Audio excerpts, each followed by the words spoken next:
दोस्तों, क्या आपने कभी सोचा है कि साल की सबसे चमकदार और रहस्यमयी रात कौन सी होती है?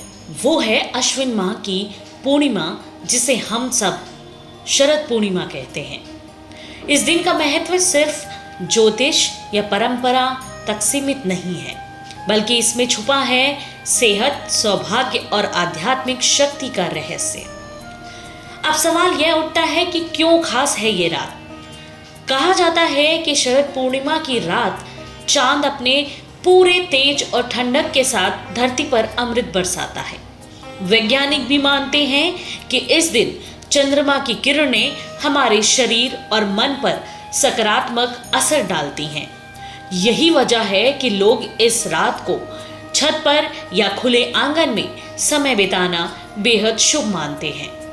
वहीं पौराणिक कथाओं के अनुसार शरद पूर्णिमा की रात देवी लक्ष्मी स्वयं धरती पर आती हैं और जिस घर में शांति और श्रद्धा के साथ पूजा होती है, वहां मां लक्ष्मी स्थायी रूप से निवास करती हैं। साथ ही भगवान विष्णु और चंद्रदेव की पूजा करने से जीवन में सुख, समृद्धि और मानसिक शांति का आशीर्वाद मिलता है। शायद आपने सुना होगा कि शरद पूर्णिमा की रात खीर को खुले आसमान के नीचे रखा जाता है।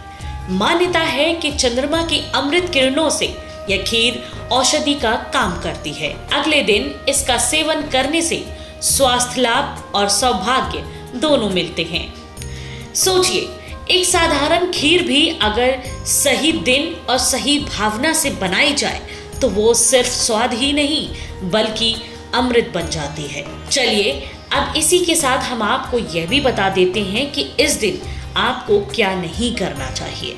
जी हाँ, तामसिक भोजन यानी कि मांस, मदिरा का सेवन भूल कर भी ना करें। काले कपड़े पहनने से बचें। इस दिन सफेद कपड़े शुभ और पवित्रता का प्रतीक माने जाते हैं। घर में झगड़ा या नकारात्मक माहौल बिल्कुल ना होने दें, क्योंकि इससे मां लक्ष्मी नाराज हो सकती है।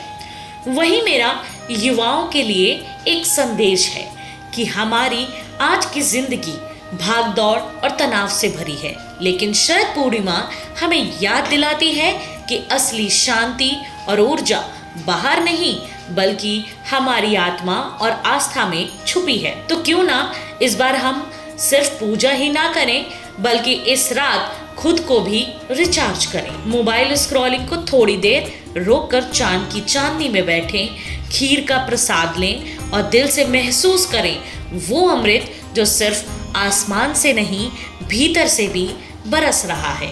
तो दोस्तों, इस शरद पूर्णिमा पर चांद की अमृत किरणों को अपनाएं और जीवन में सुख, शांति और समृद्धि का स्वागत करें। धन्यवाद।